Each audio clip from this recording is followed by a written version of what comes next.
What's that I hear? Is it commenters? What, do you not like my intro? Is it not good? It's fine, yeah. So, it's been a while since we've done one of these calling all commenters, and the reason is because the last prompt I gave was a little bit shit. And Well I think done, a lot you. of people I think a lot of people didn't quite understand what I was going for. I think I didn't explain it very well, and a lot of the suggestions ended up not really working. So what I've done is I've taken the suggestions, but I've slightly changed the criteria of the question. And we only have 5 of them this time because I've wrote a shitload for each one. So instead of sending them to you, we're just going to talk about them. Okay. So this will be a little bit different to the usual ones, but the same format. We have got all these from the comments, and it's from a question we asked. So the new title of this video is Good Characters That We Should Not Be Rooting For. So the way I previously phrased it was I wanted some good characters who'd done like something awful or evil that they were never like brought up on. I don't think that worked quite well because I didn't get a lot of examples that I felt fit the criteria I wanted. So what I did was I changed it and chose these. So these are characters who are supposed to be good. They're supposed to be heroes. We're supposed to like them. But we really shouldn't, because they're either horrible people, or they've done something horrible, or they just shouldn't get any more chances. We're going to start with an obvious one to begin with. Grandpa Joe from Willy Wonka. I've got to go and take Do you know where I'm going with this? Is it the fact that he's just basically bedridden, but then as soon as Charlie's got a golden ticket, he gets out of bed and attends the tour with him? It's like, oh, so he is fine. We're talking specifically here about the film version with Gene Wilder, the Willy Wonka and the Chocolate Factory Grandpa Joe. So in that film, it said outright, he's been in that bed with his with the other grandparents for 20 years. Oh, is it really that long? And the family is struggling. Like in that film, the mum is a widow, and Charlie ends up getting a job to try and help fund the family. Grandpa Joe keeps saying that he'll get up and help as soon as he gets the energy to, as soon as he gets his strength back. Think about what you have to do to look after somebody who's bedridden. Literally everything. You got to feed them. You got to clean them. You got to do all the other housework on top of that as well. Yeah, Got to change the bedding, wash their clothes. And you got to work to fund them. Yeah. And on top of that, until the film starts, Grandpa Joe smokes. And during the film, Charlie gives him money for his tobacco. Charlie's like, no, Grandpa, I'm not going to let Mum fund your habit anymore. I'm going to fund it. And Grandpa uses that money to buy Charlie a chocolate bar, which we're meant to see as this super nice thing. First of all, how did Grandpa Joe get the chocolate bar? Yeah, because he just kind of reveals it, doesn't he? Yeah, but he does it secretly. When everyone's asleep, he gives him it in private. Oh my God. He doesn't want anyone to know that he's done this, which means Grandpa Joe had to have left that house. So he can walk, and he can always walk. He can always go out. He's just designed to be lazy. And yeah. Oh my God. He's just a I never lazy really thought about that. Obviously, as you've said, as soon as the golden ticket appears, he leaps out of bed and does a fucking dance number, jumping around the flat, but singing, like, listen to the lyrics, I have a golden ticket. Charlie's not the one who got any kind of good thing happen in his life. It's I've got a golden ticket. Watch my speed. Oh. So he's selfish and lazy. Selfish, lazy. And we're going to watch that film the same again. And then he's the one who insists that he has to go with Charlie to the chocolate factory. What about Charlie's mum? I know. Who does all the work? She deserves the treat, doesn't she? Yeah. We're not even done. So, Grandpa Joe, when they get to the chocolate factory, he's really shitty to all of the other parents and the kids. He's a terrible impression for Charlie, who's clearly a really nice kid. Grandpa Joe's making fun of them, making fun of the parents, talking about how the kids are shitty, and he doesn't seem to give a shit when people start vanishing on the tour. All he cares about, I think the entire film is just about him, isn't it? Getting his reward. Yeah. Nothing about Charlie. Speaking of which, do you remember why Charlie almost doesn't get the reward at the end? Well, what is it? They go in that, like, I forgot what it is. It's been ages since I've seen it. They, like, kind of float in that thing, don't they, when they're not supposed to? Is that Grandpa's fault? They have some fizzy lifting drink. That's it, yeah. The person who pulls Charlie in, drinks the fizzy lifting drink, and then makes Charlie drink it, is Grandpa. And then when Willy Wonka says to him, you're not getting anything, you lose! Good day, sir! Grandpa Joe starts calling him names. He calls him a crook. He calls him an inhuman monster because they broke the contract because of Grandpa Joe. We've covered Grandpa Joe, lazy, entitled, selfish, nearly got Charlie into trouble, and almost cost Charlie the potential to have that chocolate factory. God, it's all about me. Me. All about him. Oh my And God. yet, we're supposed to like him. We're supposed to think he's this kind, generous grandpa who's super nice to Charlie. Buys him a chocolate bar with his own money out the goodness of his heart, even though that money came from Charlie. I was going to say, that's not his money though, is it? Yeah, and he also Charlie bought that chocolate bar and it's his golden ticket. I'm going to be watch that film and just see it in a different light completely now. I guess we'll end, Nisha. Is Grandpa Joe a good guy who we should not root for?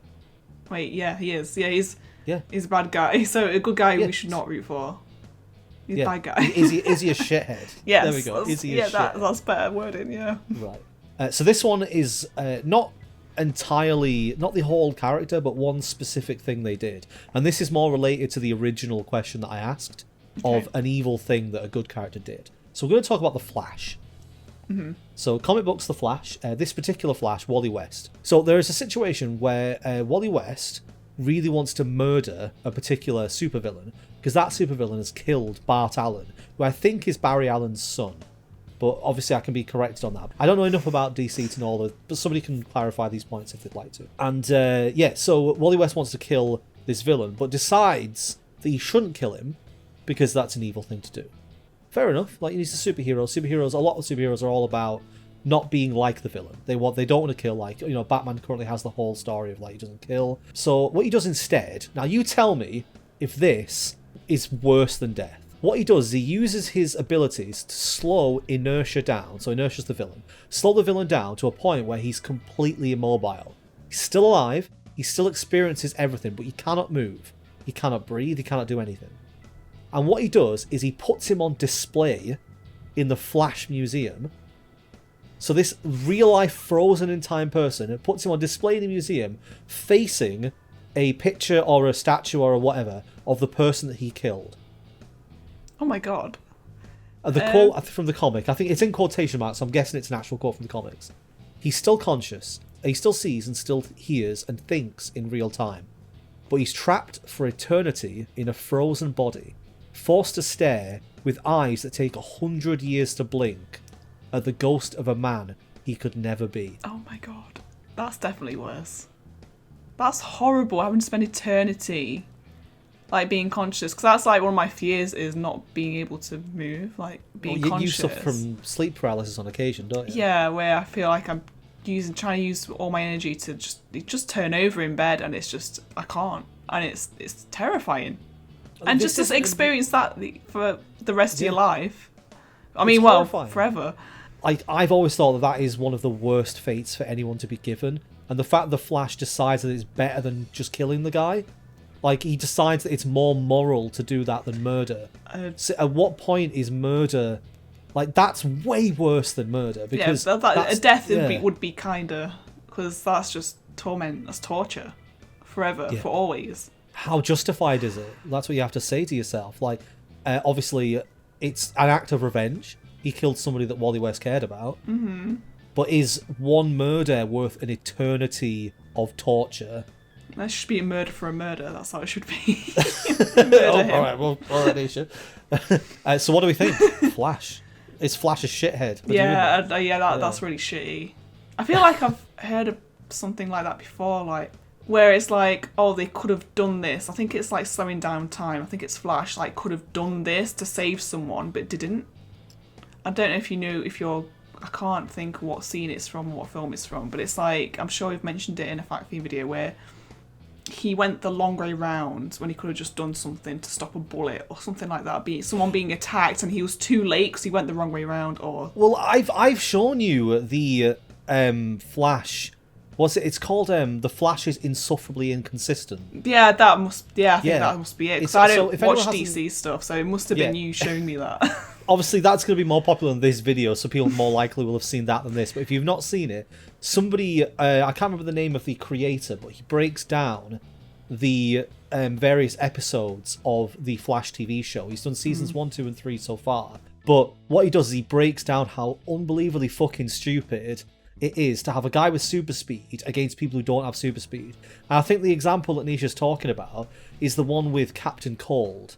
It's in a house. It's in like a big house. Well, or yeah. something. So there's this bit where Captain Cold is shooting at two innocent people with his freeze gun, and the Flash runs past him, a foot away from him, and moves the people out of the way instead of just moving Captain Cold out of the way or something like that. Like, I think again, maybe another example of him being a bit shitty because exactly. Yeah, I didn't even think about that, but yeah, that version of the Flash is a shithead because of all this stuff he can do and doesn't do any of it. So for our third comment suggestion, we have the one and only James Bond. Oh. Have a guess what angle of James Bond makes him a shithead. The womanizer part. The womanizer part. So it's not as bad in some of the more recent Bond films because the older ones are a product of their time. But what I'm going to do, Nisha, are you able to watch something while you're recording without messing the recording setup up? I'm going to give you two scenes to watch. And what we're going to do is you're going to watch those and then we're going to talk about those scenes. And obviously everybody at home, I don't know, because I think Nisha's going to edit this one. I don't know if we'll be able to put the full clips in, but I guess we can link them or put bits in that we're talking about. So the first clip is from Thunderball, and it's the scene with Bond and a nurse. Oh god, I don't... just like the thumbnail picture is already a bit like, okay. Alright, so click on it and watch the 3-minute one. Okay. So, Nisha, thoughts on what you just watched? Oh, it's so like grim and bad and cringy and just all the bad things. Like as soon as I realised it was from 1965, it's like, well, I think some media was a bit questionable back then. Like blackmailing her with sexual favours. Yeah, so this isn't a new take about Bond being a bit seedy back in the day. And there's a lot of situations where people just try and talk it off like, oh, they really want to. But when you look at the actual cues from that scene, so first of all, he forces her to kiss him, and she pulls away and tells him off. Mm-hmm. So initially expressing that she's not interested. And then after the accident with the machine, he sort of mentions in passing that someone's going to wish that today never happened. I wasn't sure what he meant by that. I think he was just basically saying like, oh, someone's going to regret doing that to me. But she read that as him basically saying, I'm going to tell someone that you did this. And so she says, please don't tell my superior because I could lose my job. And his response to that is, as you said, blackmailing her. Buying his silence with sex. Oh, it's just so... But she's trying to do an examination of him and he just puts his arm around her and just... Yeah. Ugh. It's really like lecherous, but because of the character because of who it is... Oh yeah, James Bond, ooh. Oh, he's so attractive. Everybody would want to be with James Bond. Oh, he's so sleazy. Ooh, can't get enough. Obviously, as a woman, how does if a man did that to you? Major ick. Like, it's so ick. It's just so wrong and just makes you just feel so shitty. Are you ready for a worse clip? No, I don't want to see this. Okay, fine. I'd like you to search for the scene with in Goldfinger with Bond and Pussy Galore in a barn. Oh, I get a warning. This video may be inappropriate for some users. Well, that's a good start. I understand and reluctantly wish to proceed. Oh no. No. No.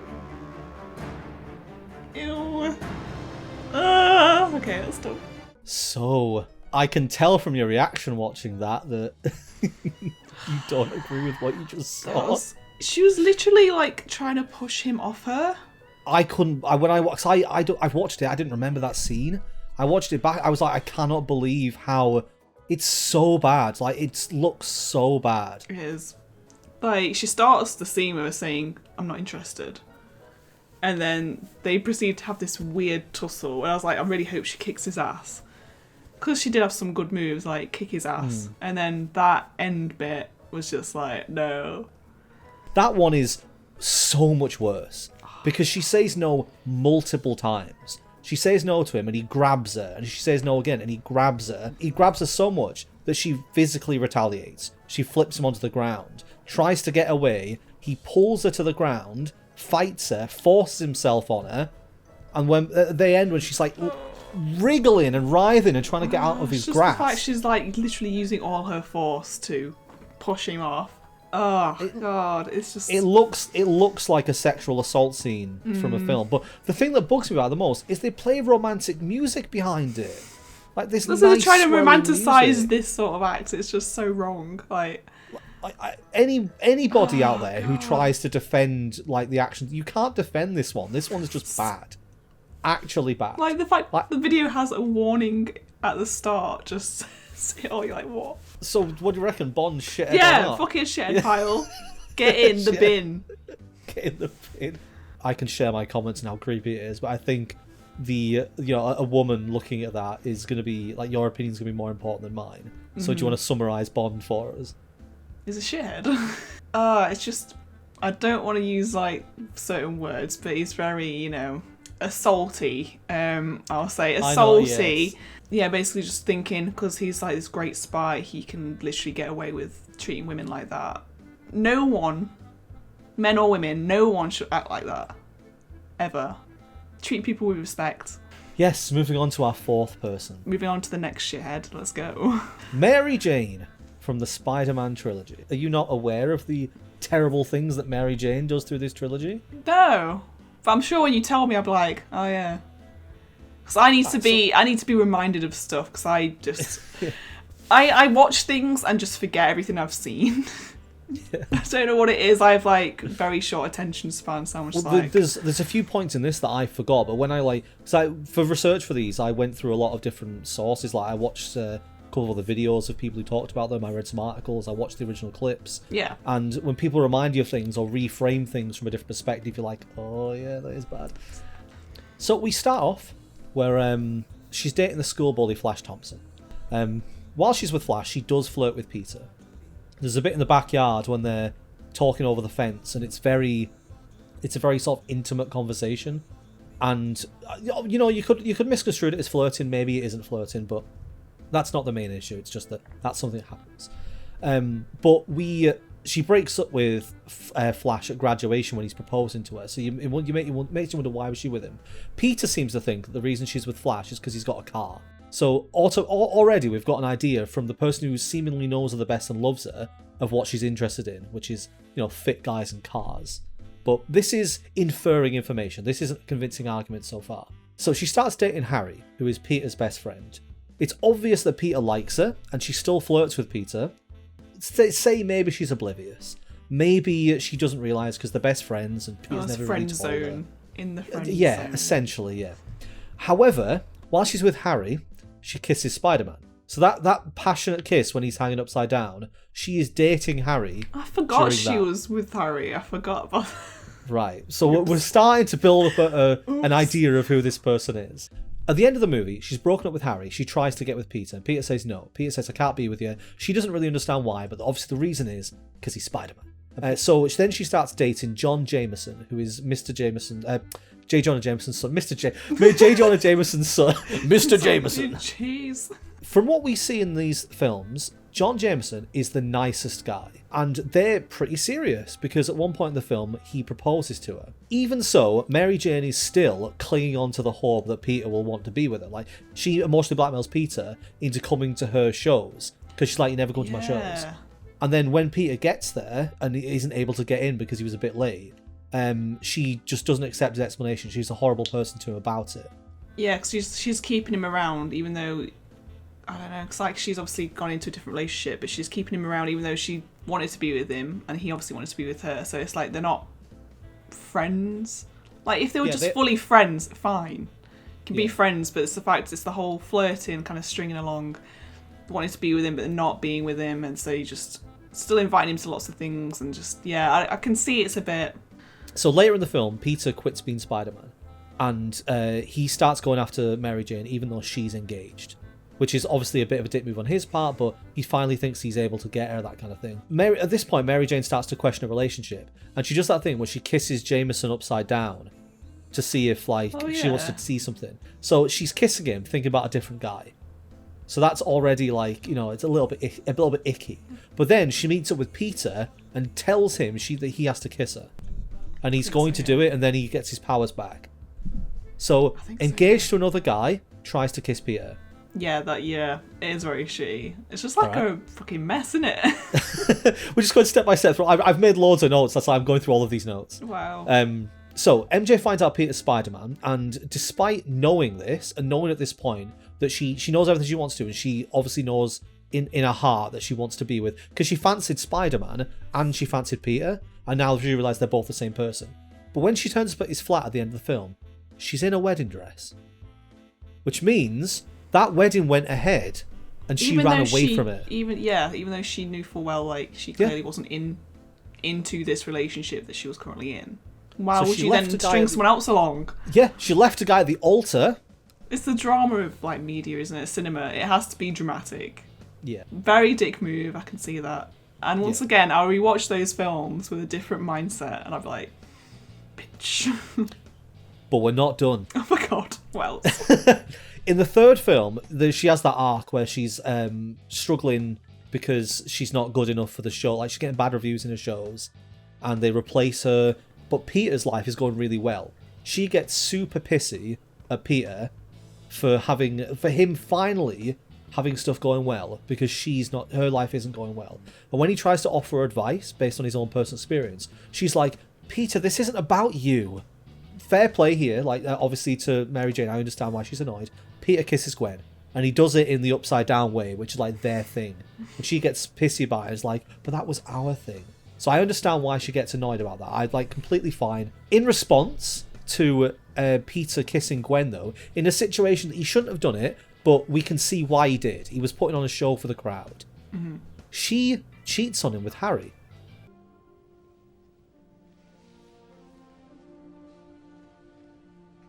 Cheated on Peter with Harry after having cheated on Harry with Peter. Then Harry forces her to break up with Peter when Harry realises who he is, and despite the fact there's loads of ways that she could effectively warn him about this, or let him know, or say something, she never does. She doesn't say anything to him, she just goes along with the plan. Now, I guess she might have been afraid, but at the end of the film, they get back together.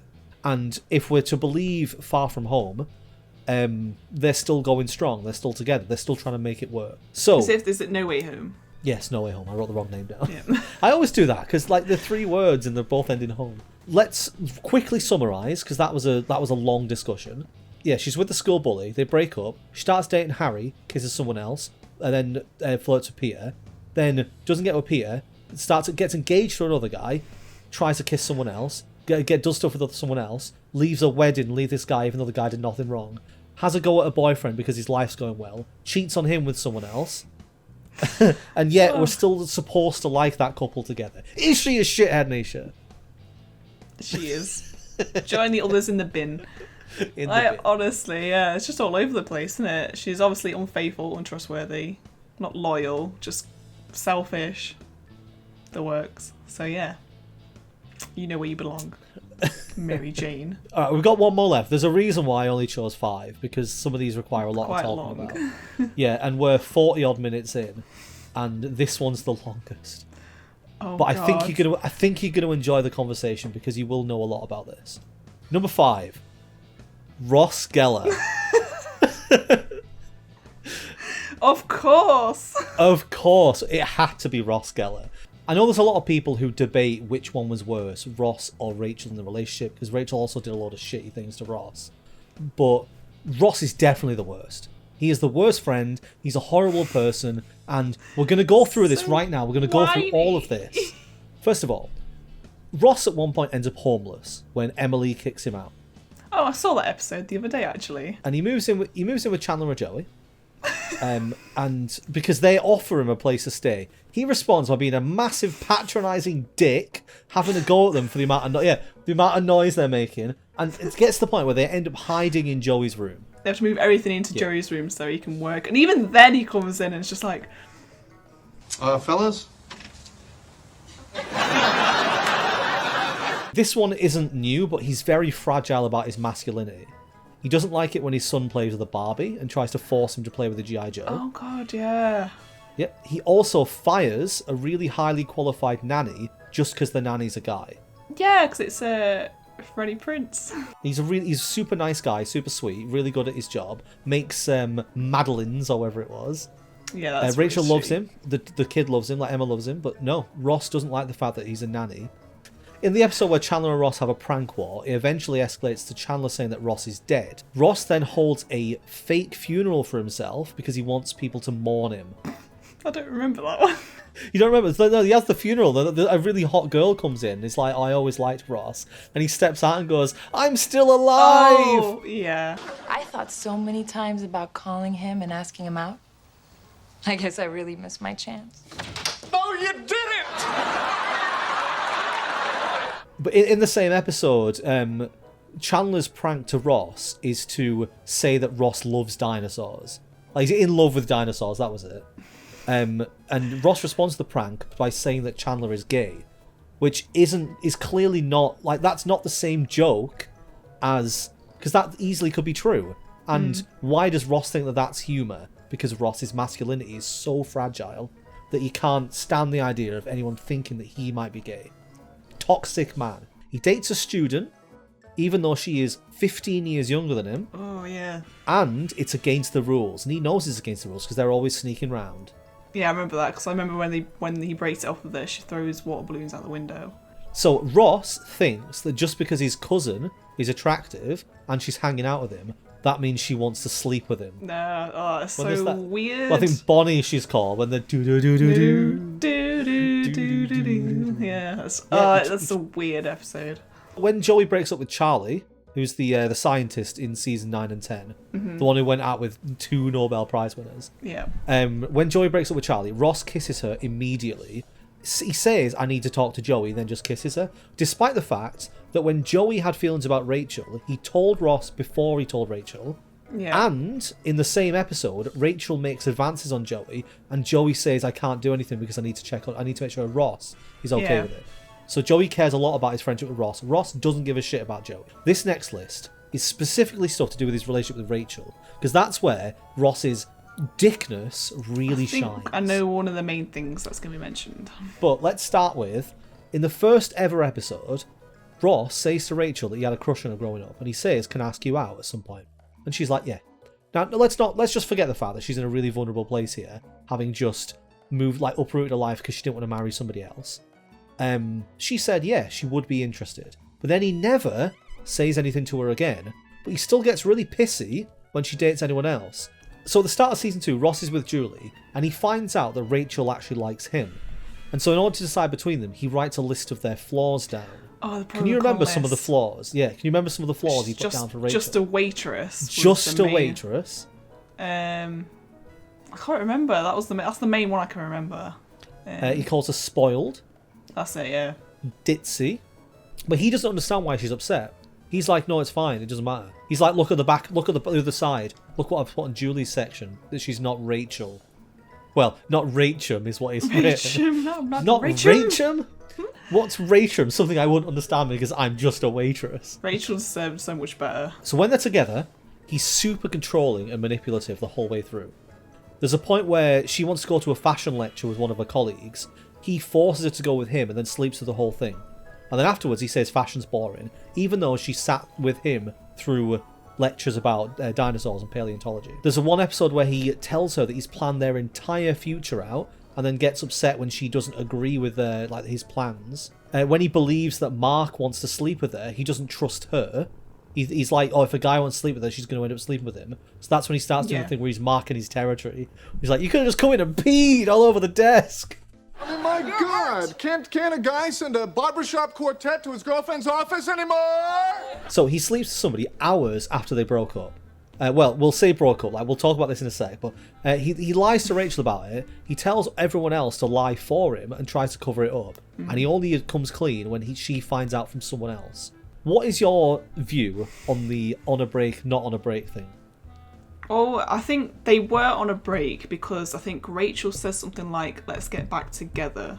But the thing he did was still very shitty because they'd literally just gone on a break and his response was to immediately go sleep with someone else. Yeah, so I think that is the official correct answer. Like, the cast have come out and the crew and said, that's the answer. They did break up because she even says we should go on. She's the one who suggests it. She even says I didn't want to break up over this, and says she wants to get back with him. Yeah. Yeah, I agree that they were, but the whole thing was just the way he dealt with it was really shitty. Because if you care about someone and like someone that much, you wouldn't immediately just go and sleep with someone else. You would try and get them back, or you would give them space and just do the right thing and not sleep around. So they go back to being friends, but he constantly makes their friendship super awkward. Like the time he just announces to a random guy in a shop how many times him and Rachel have had sex.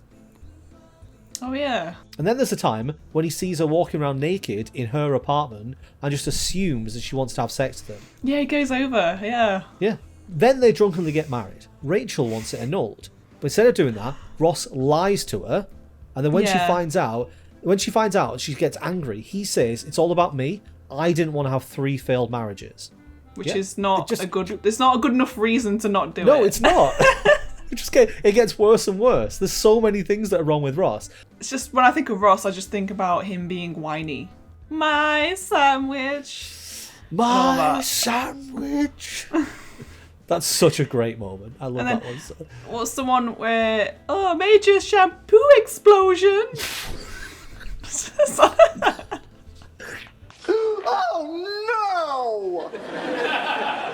What is it? Oh, major shampoo explosion! Oh, God. You don't do that to me when I'm in the middle of the drink. I'm fine.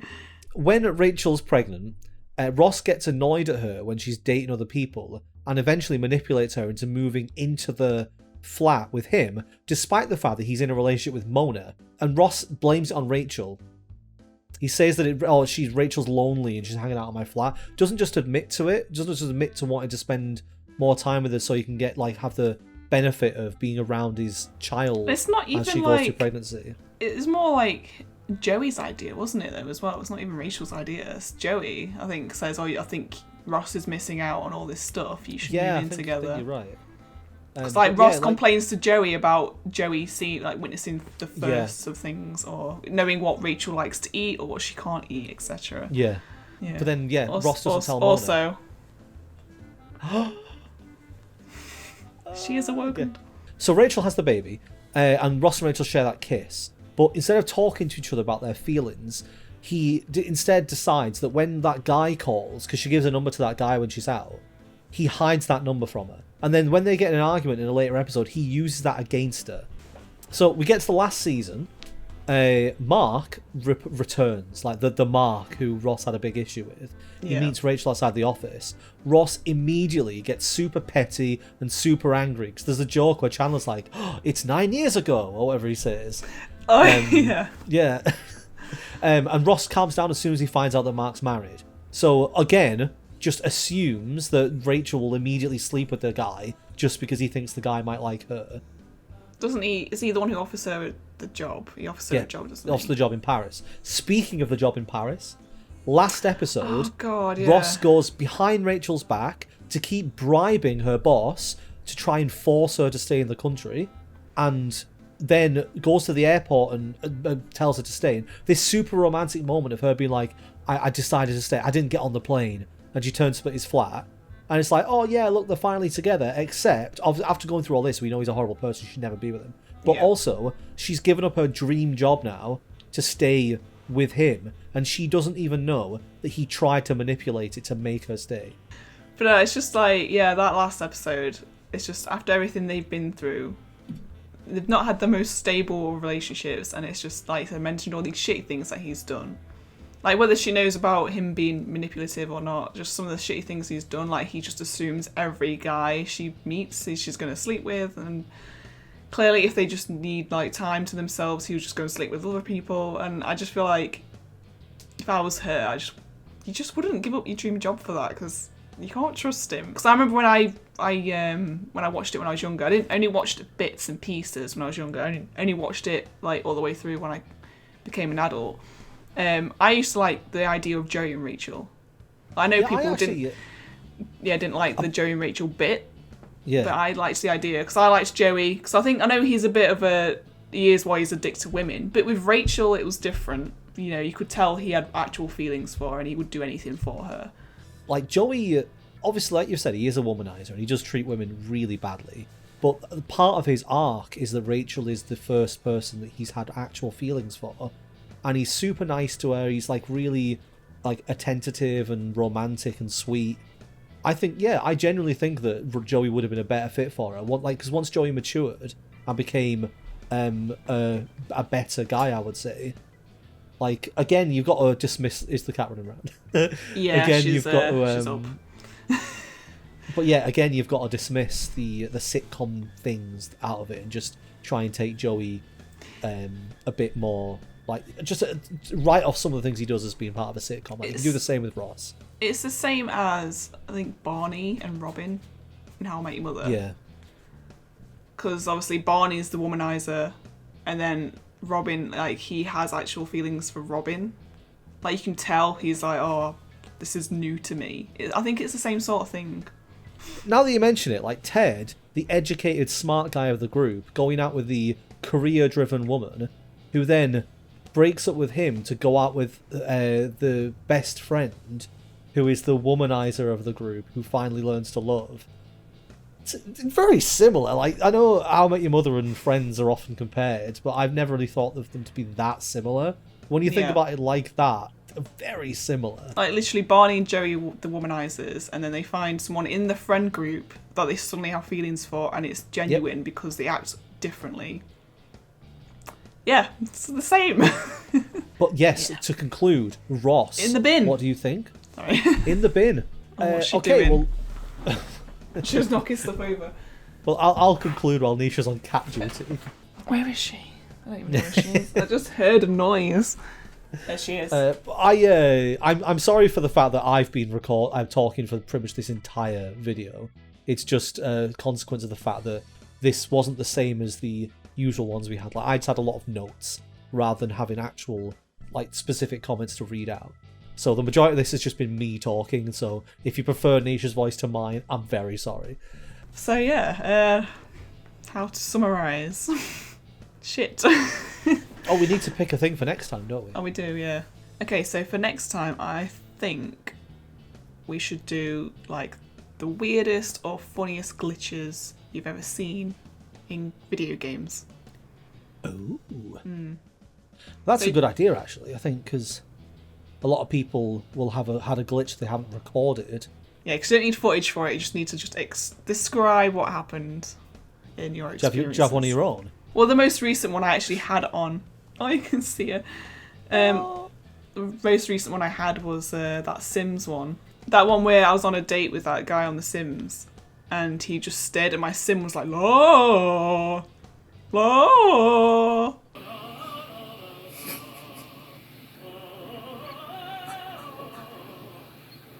So yeah, very different, but hopefully, if you get it down to like an hour or so, I think that'll be fine.